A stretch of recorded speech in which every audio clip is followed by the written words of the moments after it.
The air crackled with tension as Abel rushed into the scene, his heart pounding.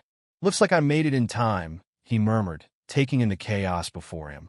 Noelle, visibly shaken, stood helplessly as a grotesque figure loomed before her. A deformed base, now a twisted shadow of his former self. "Good grief," Abel exclaimed, taking a step closer. "This is quite the situation." A sinister laugh escaped Base's lips. "So, we finally meet? What do you think of my speed? I bet you won't be able to keep up with your inferior eyes." His taunt was sharp, underscored by an eerie confidence. Abel observed the confrontation with a grave expression. "He's quite fast. No wonder Noelle can't keep up with him," he noted, his eyes narrowing as he assessed Base's unnatural agility. If only you didn't exist." Base spat, venom lacing his words. "My life would have been a happier one." Abel's brow furrowed in response. Indeed, he's right. Maybe Base's life would have been happier if he hadn't met me. But that's called self-responsibility. If he can't change the way he thinks, it'll lead him to destruction eventually. With a fierce resolve, Abel faced Base. "I'll be taking your head," Base roared in frustration. "Damn it, you defective, inferior eyes." He brandished his powers, ice needles glistening in the dim light. "I've strengthened the magic's firepower. You won't escape." Noelle, Abel turned, urgency in his voice. "The only way to stop him after he's become a demon's follower is to take his life. If I end him with this enhanced sharpness sword, he won't feel any pain." "Stop it. Let me go, Abel," Noelle pleaded, panic rising in her chest. "No. If you kill him, you'll become a murderer." "Murder?" Abel's gaze hardened. For the sake of magic development, sacrifices had to be made. "If it's you, I'm sure you'll understand how I feel." With an unsettling calmness, Base declared, "I'll be taking your soul." The confrontation reached a fever pitch as Noelle interjected. "Abel, damn you. Wait," Abel urged, an idea sparking in his mind. "Heal." He cast a spell, the words flowing like water from his lips. The air shimmered with magic as he began to raise the dead. Noelle gasped, bewildered. "What are you doing?" "Although his soul will leave the body shortly after death, if I heal his body before that and use this magic, he can be revived," Abel explained, his voice steady. "This is what I invented 200 years ago. Resurrection magic." "I can't believe this," Noelle breathed, watching in awe as Base's heart began to beat once more. "If possible, I didn't want to show this magic to you, Noelle," Abel admitted, his expression softening. "But it can't be helped. I'm going to take Base to the infirmary. I'll report what happened to the teachers." "Okay," Noelle replied, still reeling from the events. As they prepared to leave, she whispered to herself, "The quiet days are coming to an end." After the fight with Base, Lilith stood in silence for a moment before speaking. "I see. I think I have a rough idea of what was going on. This is probably the work of Nabil of the Moonlight." Abel raised an eyebrow, intrigued. "Nabil? You say you have a rough idea, but you already have a specific name." "I'm amazed at your information network," he teased, a slight grin playing on his. Lilith gave him a small smile, clearly enjoying the banter. "Please praise me more," she said, her tone light. Abel's expression grew serious. "So, why are the demons involved with the AMO organization?" Lilith crossed her arms, her tone matter-of-fact. "It's simple. The anti-magic philosophy is extremely convenient for some demons. Ever since the demon Lord of Dusk was defeated, most demons split into two groups: the moderates, who seek to coexist with humans, and the reformers, who reject humans and aim to rule the land. Nabil," she continued, her voice steady, "was more infatuated with the demon lord than anyone else. He's been gathering comrades to overthrow the current regime." Abel nodded, absorbing the information. "I see." Lilith turned to Abel, her eyes softening. "Abel-sama, I need to tell you something just in case." Abel's gaze softened slightly as he responded. "I know you want to say that not all demons are bad, right?" Lilith smiled gently. "I'm glad to hear you're not holding a grudge against all demons for what happened." Abel waved off her concern. "Don't worry, I won't indiscriminately blame them." Shifting her tone, Abel asked. By the way, about that young lad, Base? Yes, Lilith replied calmly. How shall we deal with him? It shouldn't be a problem, Abel said. In exchange for saving his life, he became a test subject for my new magic, memory alteration. Since I can't fully control it just yet, I've only altered his memories of the last 10 days. Lilith raised an eyebrow, intrigued. I'm not sure when he got involved with the demons, but for the time being, he probably won't be attacking you. Abel nodded again. If the demons know Base is alive, they'll come to make contact with him sooner or later. He's still got some use. Don't do anything to him. Lilith's eyes twinkled mischievously. You really can't be honest with yourself? Can you? Abel frowned slightly, confused. What are you trying to say? Nothing, Lilith said with a smile. I just love that side of you. Abel sighed, shaking his head. As always, I don't understand Lilith's thought process. He muttered to himself, still lost in his thoughts about the AMO and the demons. Teacher, Ted's voice rang out, cheerful as ever. Good morning, he said, approaching Abel with his usual energetic bouts. Abel turned to face him. Morning, Ted. Ted's expression softened into one of gratitude. Thank you very much for saving my brother. Abel waved it off, his expression neutral. No problem. How's Base condition? Ted sighed in relief. The doctor took a look, and it seems like he's going to be okay. But his body has considerably weakened. He'll be taking a break for the time being. Also, he didn't seem to remember that he'd become a monster. Abel's eyes narrowed slightly, contemplating. Is that so? He thought to himself. Looks like the memory alteration worked. I've reported what happened yesterday to a teacher, Ted added, his voice steady. Abel nodded. Leave it to me. Base will be treated as someone who was being controlled by demons. He should be able to avoid expulsion. Ted's eyes lit up. That's great. Abel's tone shifted to a more serious one. However, there are many suspicious rumors about the club Base belongs to, so don't go anywhere near them. Ted blinked, his eyes wide with concern. I got it. Everything seemed to be under control for now, but Abel's mind remained preoccupied. All that's left is... Come to think of it, teacher, Ted hesitated. What have you been doing after school lately? Abel entered the library, his eyes immediately drawn to the shelves that now seemed emptier than usual. The valuable magic books, they're a lot less than there used to be. He thought to himself, realizing the change. Noelle was already seated, flipping through an old book, though her focus seemed elsewhere. She didn't immediately ask for it this time, Abel mused, but she doesn't seem to be concentrating on reading either. Hey, Abel. Noelle's voice broke through his thoughts. Abel glanced her way. What is it? Noelle stared at him with a determined look. I want to ask you something. Abel's heart skipped a beat. So, she noticed.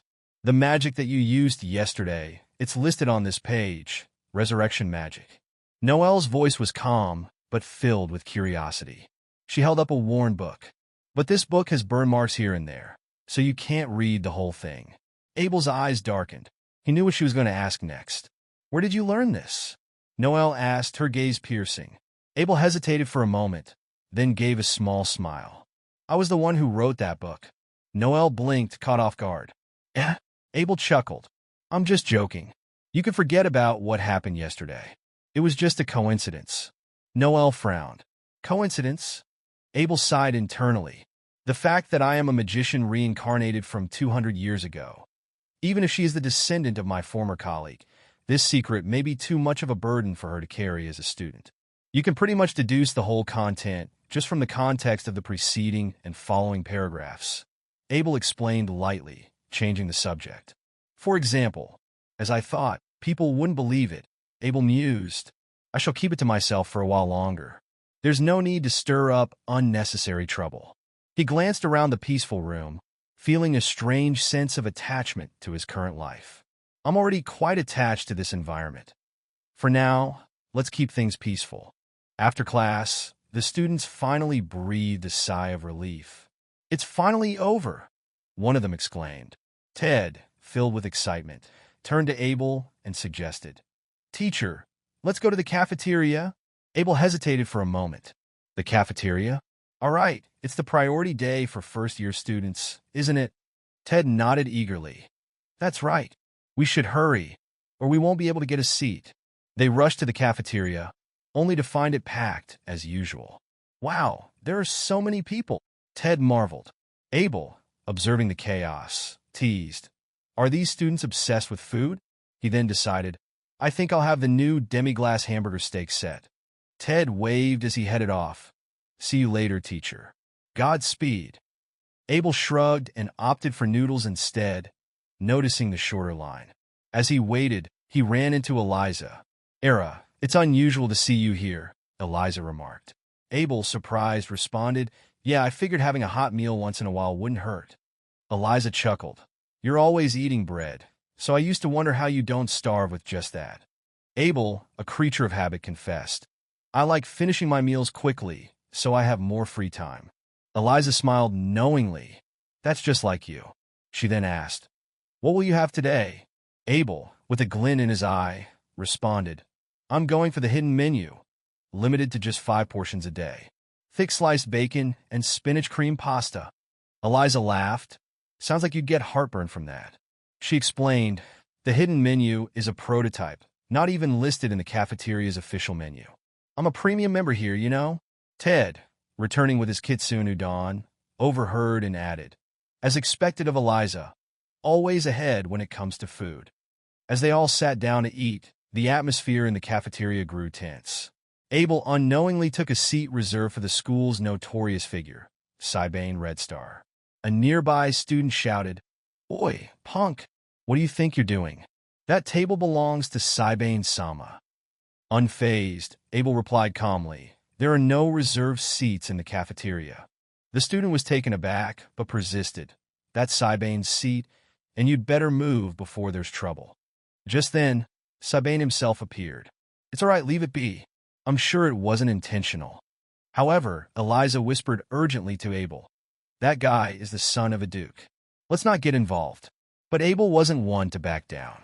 I refuse, he said coolly. You'll have to find another seat. My udon's getting cold. Saibane's entourage was shocked. He dares defy Saibane-sama. One of them muttered. They prepared to attack, but before they could act, Abel subtly pointed out, You should check your shoelaces before picking a fight. To everyone's astonishment, all of their shoelaces were untied. How is this even possible? They exclaimed in disbelief. Abel remained composed, not spilling a drop of his udon. Eliza, impressed, whispered to herself. As expected of Abel, fuming with humiliation, Saibane declared, You'd better remember this, Abel. I'll humiliate you in the final exam. As Saibane and his group stormed off, Ted looked puzzled. What did he mean by humiliating you in the final exam? But before Abel could answer, Ted noticed Eliza's tray. Wow, Eliza, that's a lot of food. Eliza blushed. Huh? Is it really? Meanwhile, in another part of the school, the headmaster and his assistant, Fidia, were busy sorting exam papers. All that's left is the magical engineering test, Fidia reported. The headmaster smiled. Don't worry, Emerson Cohen will have it ready by tonight. He may be aloof, but he's the best in the country. Fidia wondered aloud. What kind of test is Emerson planning? The headmaster replied thoughtfully. I don't know, but I think he's found a good rival. Fidia grinned. A rival? Huh? Abel-kun soon. I'll be able to fight you. It had been raining heavily for days, and the downpour reminded Abel of a distant memory. It's been raining a lot lately, he thought to himself. This reminds me of that day. It was raining like this when I fought the demon Lord of Dusk. A lot has changed in the last 200 years. Just then, Noelle approached him, interrupting his thoughts. Abel, how do I look? She asked excitedly, showing off her new outfit. I'm trying out some new clothes. Abel glanced at her and nodded approvingly. You look good. Classy, he said. Noelle beamed with pride. Thank you. I wanted to show this to you. So, I changed early. Abel couldn't help but think to himself how much she resembled an excited puppy in that moment. Their attention soon turned to Noelle, who was lamenting the upcoming exams. Why do our school's exams have so much to memorize? Ted groaned, imagining absurd things like a mountain of honey toast and a river of chocolate. Eliza sighed. Demon, fiend. Abel smirked, noticing Ted's frustration. Looks like you're having a hard time, both of you. Eliza chimed in. Are you not studying for the exams? Abel shrugged. Study? Why do I need to study before exams? Noel nodded in agreement. I agree with Abel. If you have a habit of studying regularly, you don't need to cram for exams. Ted gave up trying to reason with them. You two don't understand the struggles of ordinary people, he huffed. Abel raised an eyebrow. Wait, I'm considered one of you now. Their conversation shifted to the library, where Abel turned to Ted. Ted, I assume you'll do fine on the exams? Ted, however, was far from confident. Teacher, did you know that 10% of students drop out every year? That means half of us will be gone by the time we graduate. Abel, unimpressed, corrected him. No, your calculations are wrong. Ted, realizing his mistake, groaned. Teacher, help me. Abel shook his head. Do it yourself. Ted sighed in defeat, packing up to go home. As Ted left, Abel thought to himself, I rejected him because he won't grow if he keeps relying on me. But if things get worse, I'll help him. The rain continued to pour heavily outside. This rain is getting worse, Abel remarked. Let's go back before it gets even harder. As they prepared to leave, Abel realized something was missing. My umbrella, it's gone. Eliza glanced around. It probably got taken by mistake. It has such a simple design. Abel nodded. I see. Suddenly, Eliza blurted out. Hey, Abel, if you'd like, do you want to borrow my umbrella? But don't misunderstand. I don't mean anything by it. My umbrella is big, and you've helped me a lot before, so it's only fair. Abel smiled slightly. Even if your umbrella is big, it's still too small for two people. Don't worry. I can use my rain cover magic to go home. Eliza, feeling slightly embarrassed, muttered. I just did something unnecessary, didn't I? It's better for him to have space for himself. Just then a voice called out. Yo, Abel Cohen, look what I've got. It was a group of students holding Abel's umbrella. So, these guys are the culprits, Eliza realized. They mocked him, waving the umbrella around. It's a poor-looking umbrella fit for inferior eyes, one of them sneered. You went against Saibane-sama, and now you pay the price. Eliza clenched her fists in anger. These guys, unforgivable, she fumed, ready to act. But Abel stopped her. Don't. If you make a scene, you'll be their next target. I'll deal with them. Eliza hesitated, but stepped back. What a cool night, Sama, she thought. The students, however, didn't make a move to attack. Abel noticed their hesitation. It's unnatural, he muttered. Analytical eyes. They're trying to capture me using magic, which would violate the school's rules. Abel smirked. How stupid. With a flick of his hand, he summoned a spell, Judgment Rain. The rain intensified, and the students were washed away, along with Abel's umbrella. Eliza, impressed, exclaimed, You're controlling the rain? I didn't know such magic existed. Abel sighed. I was careless. I had a chance to get my umbrella back, but I washed it away along with them. Eliza, feeling bad, handed him her umbrella. Here, take mine as thanks for stopping me. Abel hesitated for a moment, but then smiled. I've changed my mind. I'll borrow your umbrella for today. Eliza stammered. Is that so? As they walked together under the umbrella, Abel reflected, magic is useful, but I shouldn't solve all my problems with it. Eliza noticed his distant look. What's wrong? She asked. Abel shook his head. Never mind. I don't hate walking under an umbrella. Eliza, flustered, blushed. What do you mean by that? Abel, deep in thought, felt a sense of comfort under the umbrella. I feel at ease with this umbrella. It hasn't changed much in shape compared to 200 years ago, he mused silently. But there's no way I could say that to Eliza. 3 days before the first semester exams, Eliza was calmly going over her final reviews. She looked up when she heard a familiar voice. Are you fine with not studying for the exam? Abel asked, startled by Eliza's relaxed demeanor. Eliza smiled. I'm done with my studies. All that's left is to do some final reviews before the test. Well, that's good to hear, Abel replied, nodding. With the exams approaching, Abel commented, Eliza has excellent learning ability, just like Noel. She shouldn't have any problems with the exam. More importantly, Eliza glanced across the room. I'm more worried about that person sleeping over there. They turned their attention to Ted, who was sprawled on his desk, barely awake, surrounded by books. Hey, look at this.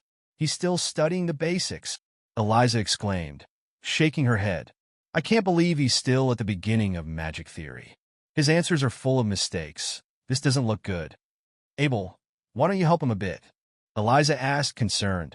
At this rate, he's going to get bad grades. Abel hesitated for a moment, then sighed. If possible, I'd want him to do this by himself, but it looks like the situation has gotten worse. If Ted fails to advance to the next grade, Abel muttered to himself, I won't be able to hide behind him when trouble occurs. He walked over to Ted, picking up the textbook from his desk. Ted barely stirred. Hey, Ted, I'm borrowing your textbook, Eliza asked. What? What are you doing? As you can see, Abel began, flipping through the pages. I'm writing down questions that will be on the test. You know the questions just by looking at the book? Eliza asked, incredulous. Abel smirked. By looking at the importance of the context, the points that were emphasized in class, and considering the personality of the teacher, among other things.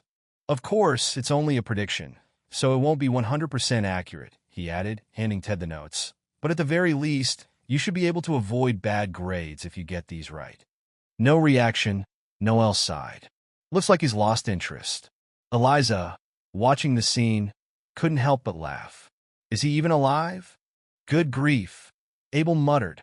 It looks like what Ted needs right now isn't an efficient learning method, but motivation to study.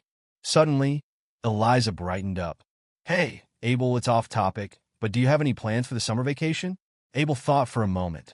Well, I'm planning to return to Langabar territory, but I haven't decided anything else. Then let's all go to the beach together, Eliza suggested excitedly. That came out of the blue, Abel remarked, suggesting that without checking everyone else's schedule is a bit. Eliza, are you perhaps a genius? Noel chimed in. I hate to admit it, but that's a brilliant idea. They say if you take the magic train, you can see a beautiful beach in just a few hours. Eliza said, her eyes sparkling.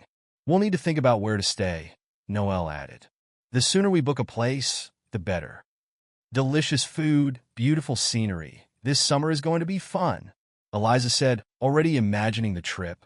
Such a rarity to see these two polar opposites getting along so well, Abel mused. But what about the cost? Noel smirked. That wouldn't be a problem. If we're doing the activities under the pretense of a training camp, we should be able to get some funds from the school. Is that okay? Abel asked, raising an eyebrow. I'm sure it's going to be fine if we go somewhere related to ancient magic, Noel assured him. By the way, Eliza asked, is it fine to do it with just us students? Well, we need a teacher to accompany us, Abel pointed out. Eliza leaned in closer. Hey, where do you think would be the best place? My recommendation is... Ted suddenly shouted. I want to go to the sea. Everyone turned to look at Ted, who was now fully awake and energized. I'm getting motivated, he yelled. Abel chuckled. Apparently, the most efficient way to motivate Ted is to dangle a piece of bread in front of him. The sea is waiting for me, Ted shouted, his eyes gleaming with excitement. The day of the exam arrived, and the students sat quietly in the exam hall. Be quiet, students, the teacher announced sternly. I'll be handing out the answer sheets now. When you get the answer sheet, leave it face down. If I see the slightest hint of any suspicious movements, you will be sent off immediately. The test began, and Abel breezed through the questions. This is a lot easier than I thought it'd be, he muttered to himself. I could solve all the problems within 5 minutes. However, if I get a perfect score on every test, that would cause unnecessary attention. He grinned to himself. Let's just keep the correct answer rate at about 80% this time.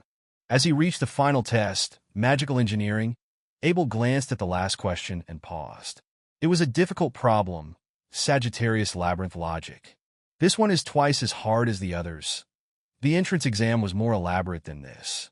He immediately recognized who had made it. The one who made this is probably that guy, Emerson. Now, what should I do about this? Abel thought.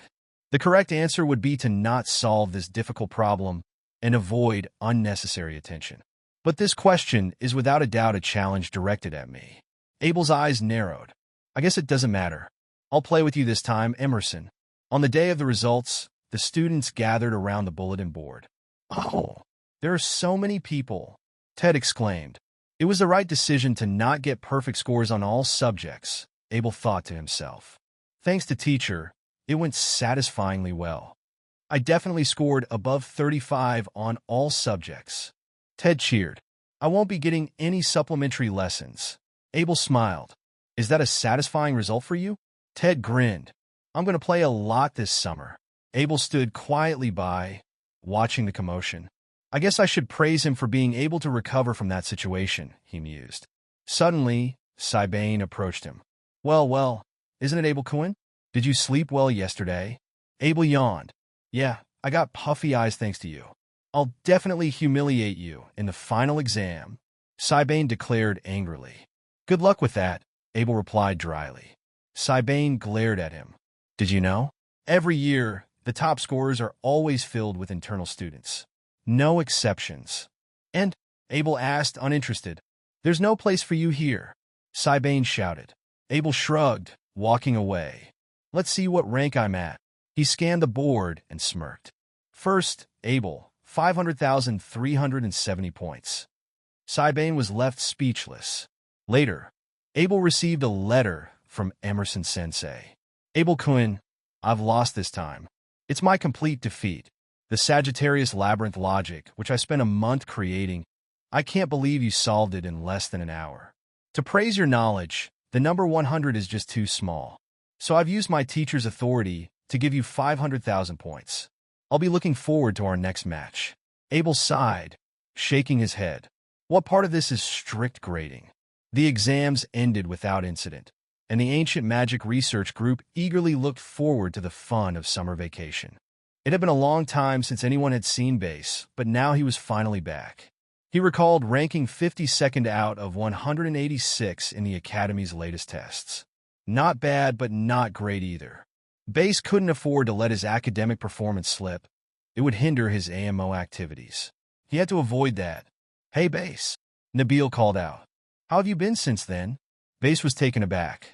Non-Nabil's he stammered. Why is a branch chief like you in a place like this? You haven't been submitting your reports. I'm disappointed, Nabil said, his voice cold. I gave you a secret mission to burn down the library's collection. Why didn't you report back to me? Base looked puzzled. Secret mission? What do you mean? A sinister smile curled across Nabil's lips. There's no use lying to me, Base. Whatever you're thinking, I can read it like an open book. He moved closer, his voice dripping with menace. Did you overcome the curse of my blood? What's wrong, Base? There's no way anyone could escape from the curse of demon blood. You were supposed to be my follower until death. Base shook his head in confusion. I don't know what you're talking about. Isn't this the first time Nabil-sama has come to see me? He's not faking it. He really doesn't remember anything. But how is this possible? It's not just his memories. His power is gone too. A chill ran through the room as Nabil's gaze darkened. There's something in this school, something we haven't recognized yet. This needs to be taken care of immediately. Meanwhile, at our Sulia Magic Academy, summer vacation was approaching, a long 60-day break. The Academy's jam-packed schedule was always intense, and the dormitory system allowed students to rest during these precious days off. As Abel contemplated the upcoming break, there was a knock on the door. Abel-sama, I'm coming in, a voice called out. It was Lilith, bringing urgent news. What's the matter? Abel asked. I bring news regarding the demon, she replied gravely. Nabil has made contact with Base. Abel's eyes narrowed. I see. We've finally caught his tail, just as I predicted. The location of the enemy hideout has been identified, Lilith continued. Is there anything else I can do to help? Abel shook his head. No need. I'll handle this alone. Unless I'm up against the Demon King's army leaders, I won't lose. Understood. Please be careful. Yeah. Also, I have a favor to ask you. I want you to accompany us to the training camp. Training camp? Lilith asked, curious. Abel nodded. I told you before, I'm affiliated with the Ancient Magic Research Group. We've decided to go on a trip under the guise of a training camp. We need a teacher to accompany us, and I thought of you. Lilith smiled. Doesn't the group already have an advisor? Professor Emerson is too busy with his own research, Abel replied. Honestly, I'd prefer it if he didn't come. Lilith raised an eyebrow. A trip with Abel Kuhn and friends? I'd love to, but I'm currently busy submitting some research to the government. It's a shame, but I can't ignore it. Since you're not an advisor to any other club, I thought it'd be more convenient for you to come along. Abel said, a bit of a smirk on his face. HM? What's wrong? Lilith asked, sensing something different about him. Nothing. But still, Abel-sama, I didn't expect you to ask for a favor for someone else's sake. It's somewhat surprising. You've changed. Abel paused. Why is she stating the obvious, he thought. All things change with the passage of time. It had been over 2 years since he reincarnated. Change was inevitable. But something in her tone made Abel stop. Are you unhappy with me changing? He asked cautiously. Not at all. Lilith responded softly, her eyes warm. I love your current self as well. A sweet scent filled the room, and Abel realized what it was, Lilith's perfume. She stepped closer, her voice a whisper. Donai, Abusama? I want to be with you. She kissed him, a bold move that caught Abel off guard. Abel's thoughts raced. She was indeed bold, and now, in the quiet of the room, the first night of summer vacation was ticking away, an exciting start to what would be a long, eventful break. In the bustling streets of the nightless city, Parakinos, Eliza was deep in thought about how she'd spend her summer vacation when a group of rowdy boys approached her. Hey, Missy, are you free? Want to hang out with us? One of them shouted. Eliza stared at them coldly, her distaste evident. I'm sorry, but no. She brushed them off effortlessly, not even needing her regalia to make them leave. Look, she drove them off without using any magic. She's so awesome, someone whispered nearby. Ili-chan, a familiar voice called out. Sorry for making you wait. Eliza turned to see her friend, Yukari, approaching. Yukari, what's with those clothes? She asked, surprised at Yukari's traditional outfit. Yukari laughed. Is there something strange about them? It's an order from my mother. I have to wear Japanese clothing whenever I go out. Oh, you mean from the Eastern country? Yes, Yukari confirmed, adjusting her outfit. My parents were born there. It's a family rule. Eliza looked Yukari up and down. How do you feel about it? Does it suit you? Yukari beamed. Really? Thanks. You look cute in that dress too. Blushing, Eliza said. It's really hot, so please don't cling to me. Anyway, let's get going. The two girls wandered through Parakinos, marveling at the sights. Wow, look at all these swimsuits, Eliza exclaimed, her eyes wide. It's got an even bigger selection than the capital. That's Parakinos for you. Yukari grinned. One swimsuit caught Eliza's eye. This one seems a little simple, she muttered. Maybe I should try something more daring. I want to appeal to Abel, but I don't want him to think I'm too easy. She turned to Yukari. How does this look? Yukari's eyes lit up. Wah, you look so cute. I need to take a picture, she gushed. You're amazing, Ili-chan. Eliza-chan's assets are truly divine. Eliza blinked. Was Yukari always like this? Still, something seemed off.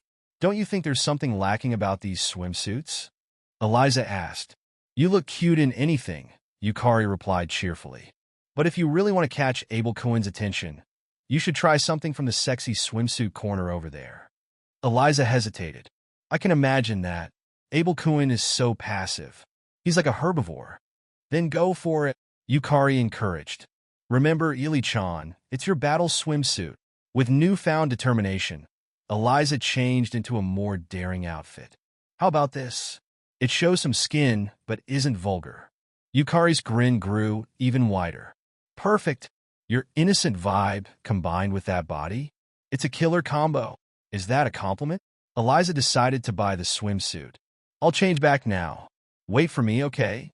When she returned, she asked, Yukari, aren't you going to buy a swimsuit? I want to see you in one. Yukari shook her head. Sorry, I can't. My mom would scold me for wearing something so indecent. You're saying that after you told me to wear one? Eliza teased. Laughing, Yukari suggested, let's grab some tea. The two settled into a cozy cafe, chatting and laughing as they enjoyed their snacks. I'm stuffed, Elise sighed. I didn't even realize I cleared my plate. Are you going to be okay? Ili-chan, you're planning to wear that swimsuit in front of Abel Kuhn, right? Yukari asked with a teasing tone. I'll be fine. I'll start dieting tomorrow, Eliza declared. Good luck, Ili-chan, Yukari cheered. As they left the cafe, the sky had already darkened. Wow, it's so late already. This city really never sleeps, Eliza said. Shall we head back to the capital? Yukari suggested. Yes, let's go, KYH. Yukari suddenly stumbled, nearly falling over. Yukari, are you okay? Eliza rushed to her side. Why, yes, Yukari replied shakily. Out of nowhere, two men approached them. Hey, you two are quite cute, one sneered. We have a job that can earn you a lot of money. Interested? The girls exchanged uneasy glances. Cuties like you could pull in lots of customers, the other man added. No, thank you, Eliza replied, pulling Yukari away. We're in a hurry. Wait, we're not done talking, one of the men yelled, grabbing Eliza's arm. That hurts, you know. This is bad, Eliza thought, panic rising in her chest. I think I fractured a bone. Wadash. You're kidding me, Yukari gasped. The men's expressions darkened. You don't want to make us angry, do you? Do you want to come with us quietly? Or do you want to get hurt? Which one do you prefer? Eliza and Yukari stood frozen as the sinister reality of the nightless city began to unfold around them. The night wasn't over yet, and their ordeal had just begun. In the dark alleys of the nightless city, Eliza and Yukari found themselves cornered by a group of sinister men. We won't hurt you if you come with us quietly, one of them sneered, his grin widening. That's right. Now, would you come with us? The tension was thick as the true danger of Parakinos, a city known for its darkness and danger, bared its fangs. Yukari, please hold this, Eliza said, handing her bag to her friend. She took a deep breath, steadying herself. In this kind of situation, if it were Abel, he would stay calm and deal with this efficiently. She reminded herself of Abel's composed demeanor. That's right, I need to stay calm. As a practitioner of magic, Eliza knew that an integral part of controlling magic lay in mastering one's emotions. She focused, recalling her training in old-style magic without the use of a regalia. Flame Edge, she shouted, summoning a blade of fire in her hand. The men flinched. It's okay, Eliza said, her voice steady. I've trained a lot since the last time. Leave now, or the next one will hit. One of the men chuckled darkly. She's got such a bad temper. I can't hold back anymore. Let's get her, boys.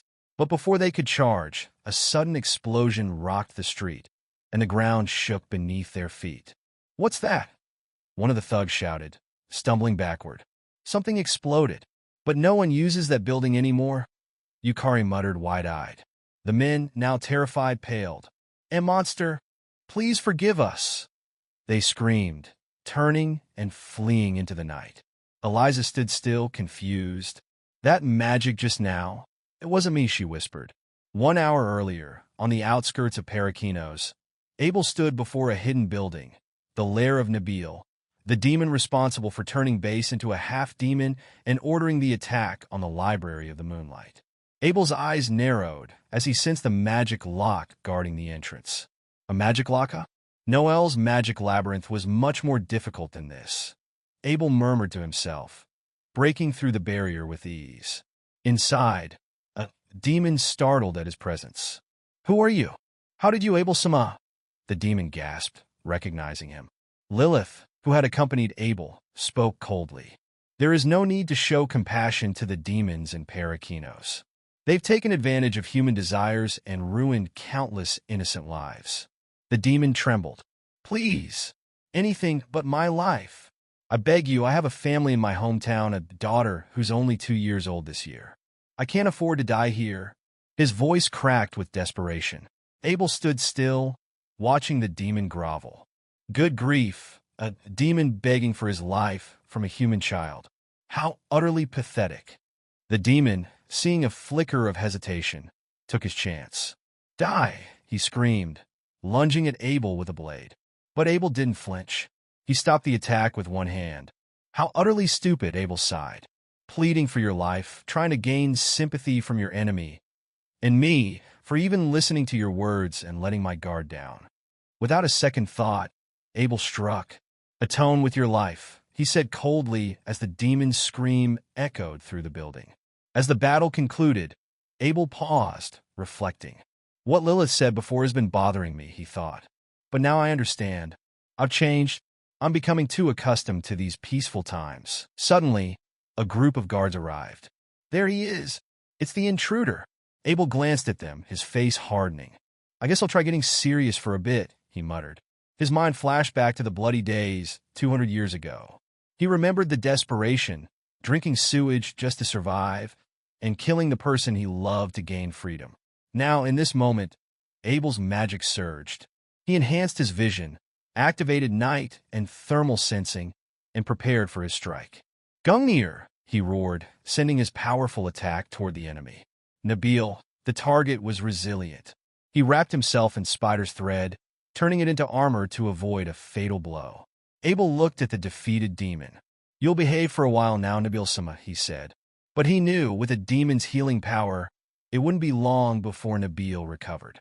I really am becoming naive, Abel thought as he stood under the moonlight, contemplating his actions. He realized that the peaceful times had softened him, and the battle in Parakinos reaffirmed the change growing within him. As the night stretched on, Abel reflected on the path he was walking, knowing that the time for decisiveness had not yet passed. Ted stood in awe as he stepped foot in the Eastern District for the first time. The air was thick with the smell of smoke and oil, but that only added to the excitement bubbling within him.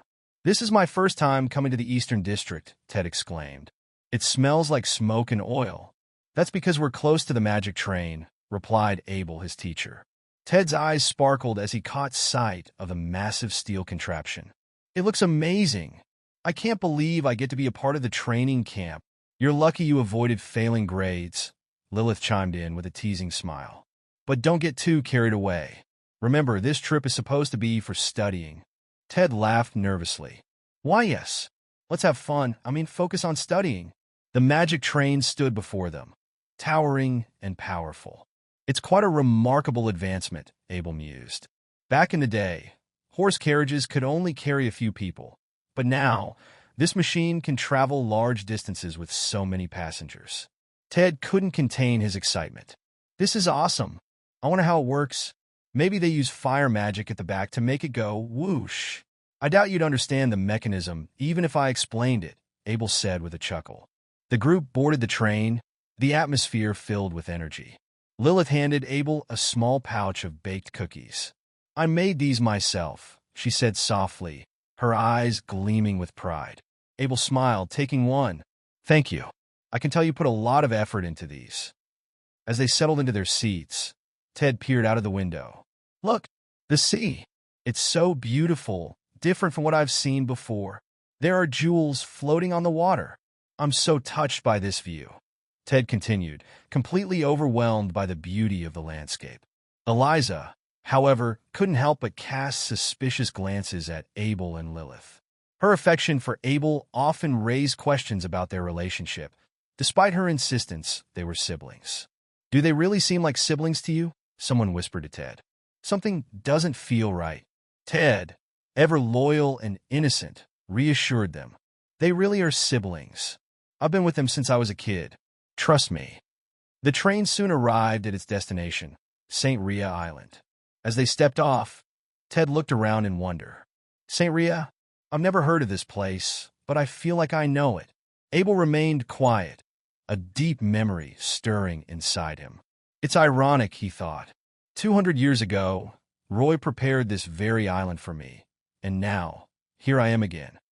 The island had transformed since his last visit, bustling with tourists and food stalls, many of which bore the names of his old companions. Hero Ramen, Hero Soba. This place is called Hero Island now, Lilith explained. It became a tourist spot after Abel-sama and the Hero Party visited. As they made their way to the island's landmark, Ted's gaze fell on a row of statues. This is St. Rhea Island's landmark. The hero's statues, Lilith said. From the right, we have the hero of fire, Maria, the hero of water, Daytona, the hero of wind, Roy, and the hero of ash, Kane. Ted stared in disbelief. Wait a minute. Doesn't the hero of fire look a lot like Eliza-san? Eliza smiled. That's because Maria, the hero of fire, is my ancestor. Ted gasped. What? AAT? And that statue that looks like Noel San. Noel continued. That's because I'm also a descendant of Daytona, the hero of water. Ted's head spun with excitement. Teacher, does that mean I have some kind of hidden bloodline too? Abel smirked, shaking his head. I don't think so, Ted. Ted's shoulders slumped. No way. Abel laughed. But there's something special about you. You're being taught magic by me, the lost fifth hero. That's something no one else can claim. Ted's face lit up once more. That's amazing. I'll work even harder to become strong like you. As the group continued exploring the island, Ted marveled at the sights and sounds around him. The island had become a place of history, wonder, and mystery. Somewhere above, a raven flew, its dark silhouette casting a shadow over them as it flapped its wings, heading toward an unknown destination. Where could the suspicious raven be headed? Abel thought, his eyes narrowing as the wind picked up. The island, once peaceful, now seemed to hold a secret waiting to be uncovered. The great evil Nabil stood in silence, his hatred for a certain man burning deep within him. Clenching his side, he winced as the wound ached. Ku, the pain. That man, the one who humiliated me. I will never forgive him. Nabil's thoughts swirled with fury. But still, how could he manipulate fire, water, and wind magic so skillfully without using a regalia? Who in the world is he? Interrupting his thoughts, one of Nabil's loyal followers entered. Nabil Sama, I've obtained some new information from our collaborators at our Sulia Magic Academy. Nabil scoffed. These mediocre people? How could they have outwitted me? The follower continued. Along with the information on the teacher we were investigating, there's also news about a student who has recently become a popular topic among the Academy students. A student? Nabil's brow furrowed in surprise. But then, as if a realization struck him, he exclaimed, This amber-eyed boy, could it be? Apparently, he's currently visiting St. Rhea under the guise of attending a research group's training camp. A research group? Nabil repeated, growing more intrigued. Yes, it's the ancient magic research group that operates out of the secret library at the academy. Nabil's eyes widened. The secret library? I had instructed Base to burn down all the books in that library, using the power of my blood. But after that, he lost both his memories and the power I gave him. This amber-eyed boy who frequents the secret library. I see the connection now. Nabil smirked darkly. I've finally found you, after all this time. Meanwhile, far away, Abel and his companions finally arrived at their destination, a hot spring in near St. Rhea. The building's design caught Abel's eye. What a peculiar building. It looks like something from the Eastern country. The group was welcomed by the innkeeper. Thank you for coming. Welcome to our hot spring inn, Amano Hakadate. We'll be under your care. We'll carry your luggage to your rooms. After settling in, Ted was excited. After we sort out our luggage, let's go to the beach, he exclaimed. But I want to relax in my room. Abel sighed, already feeling the exhaustion. Lilith smiled mischievously.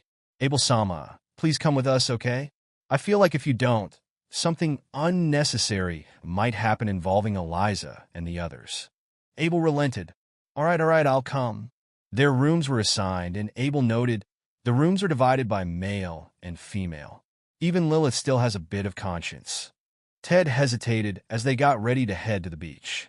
Teacher, actually, Abel looked at him with a raised eyebrow.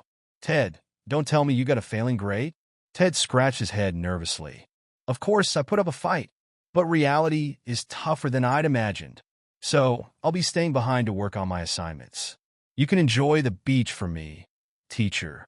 Don't worry about me. Abel chuckled. All right, I'll do that. I respect your decision to handle this on your own. Ted nodded with determination. I'll finish these. As Abel headed to the beach, he noticed Lilith had gone out of her way to prepare a swimsuit for him. I could have just used magic to reduce water resistance and dry my clothes afterward. She didn't need to bother, Abel thought, amused. Then, Noelle appeared, wearing a new swimsuit. How do I look? I bought this just for the occasion, she said, beaming. Not bad. It looks good on you, Abel responded, somewhat caught off guard. Eliza ran over, also in a new swimsuit. Sorry for the wait, Abel. What do you think? Abel sighed. I think you should wear something more suitable for your age, but it's not really my place to say. Eliza teased him. Is that supposed to be a compliment? Lilith, in her new swimsuit, approached Abel, her expression filled with confidence. Ah, Abel-sama, Lilith called out playfully, striking a pose. How do I look? Abel raised an eyebrow, glancing around to make sure there were no other people nearby. I'm really glad there's nobody else around here, Lilith. You'd have been reported otherwise. Noelle, who had been observing from a distance, chimed in, Lilith-sensei, I don't think it's appropriate to wear that kind of swimsuit in front of the opposite sex. It's extremely unhealthy. Lilith waved off the comment with a smirk. It's not a problem. We're siblings after all, right? Abel-sama? Abel sighed, a mix of amusement and exasperation. As a teacher, Lilith, you should at least be aware enough to not disturb public morals. Noelle crossed his arms, frowning slightly. Extremely unregrettable. Eliza laughed, brushing off his comment. Come on, let's go swim. Abel followed reluctantly, muttering. All right, don't pull me around. Lilith stood back, watching with amusement. I'll be here if you need me, she called out, taking up the role of babysitter for the group. As they splashed around in the water, Abel was struck by the peacefulness of the beach. The temperature was mild, the sea reflecting the colors of early summer. He glanced at Eliza, noting her comfort in the waves. Is this her first time at a beach? He wondered. Meanwhile, Eliza playfully taunted him. Come, Abel. The water's perfect. After a moment of hesitation, Abel gave in. Well, since I'm already in my swimsuit, I might as well enjoy the beach. And so, they all basked in the joys of summer, carefree and fully enjoying the bright, sunny day. Abel and his companions were enjoying a relaxing day at the beach. Abel waded into the water, his attention caught by something gliding just below the surface. Suddenly, Eliza called out, There's something underwater. Abel dove down and emerged holding a strange creature. I caught it, he announced. Eliza was shocked. What is that? Abel glanced at the creature in his hand. This is a red sea cucumber. Although they don't look great, in some regions they're considered a high-quality delicacy. Eliza looked at it with wide eyes, her curiosity piqued. I see. Abel, amused, handed it to her. Here for you, Eliza. You. It's so slimy. Eliza squealed, recoiling from the touch. Lilith, observing the chaos from afar, chuckled. They're always such a rowdy bunch. Meanwhile, Abel sighed as he noticed Eliza's enthusiasm growing. Teach me more about sea creatures, Abel, she pleaded, her excitement unwavering. Unable to resist her eagerness, Abel agreed. All right, wait here. Diving back into the water, Abel began his lesson. When trying to catch fish, diving aimlessly won't work. You need to target the reef areas where larger fish tend to hide. He demonstrated by casting a spell, Ice Needle, as a splash erupted. Moments later, he emerged holding a large fish. This is called a barred knife jaw. It's one of the most prized fish you can catch near the shore. Eliza clapped her hands in excitement. Wow, that's so cool. Abel, teach me how to catch a fish too. Ted, who had been watching from the shore, chimed in. I want to try too. Abel smirked, realizing this had become a group activity. Good grief, fine, let's turn this into a lesson. For the next 30 minutes, the group practiced catching fish. Eventually, Eliza caught one and proudly held it up. Abel, what's this one called? Abel examined the fish. That's a cocktail wrasse. It's not suitable for eating, so maybe try for a better one next time. Ted laughed, teasing Eliza. Perfect fish for someone like Noelle. Noelle crossed his arms, pouting. Hey, I didn't even manage to catch one. Abel, sensing an opportunity to show off, cast another spell. Freezing box. The spell worked flawlessly, trapping a school of fish in a shimmering ice prison. Abel compressed the magic, reducing its size. Eliza gasped in awe. Wow, Abel, you're amazing. Satisfied with their efforts, the group returned to the shore with their catch. The inn provided a service to cook their freshly caught fish, and soon they were enjoying a delicious meal. It's so delicious, Ted exclaimed, his eyes shining with joy. As the evening wound down, the group decided to relax at the inn's outdoor bath. Eliza invited Abel to join them. Come on, Abel. Let's go to the bath together. Abel shook his head, smiling. I have other things to do. Eliza pouted. Then how about a pillow fight? Abel relented. All right, just for a bit. The pillow fight quickly escalated, with everyone joining in. Abel, using his magic to enhance his attacks, easily gained the upper hand. I surrender, Eliza cried out, laughing as a pillow hit her squarely. As the night settled in, Abel watched over his companions as they finally fell asleep, exhausted from their day of fun. He sighed, his expression softening. Good grief, they're troublesome even when they're sleeping. Just as he was about to leave, Lilith appeared at the doorway. Abel-sama, it's just the two of them in the middle of the night. What could they be up to? She wondered aloud, her mischievous grin returning.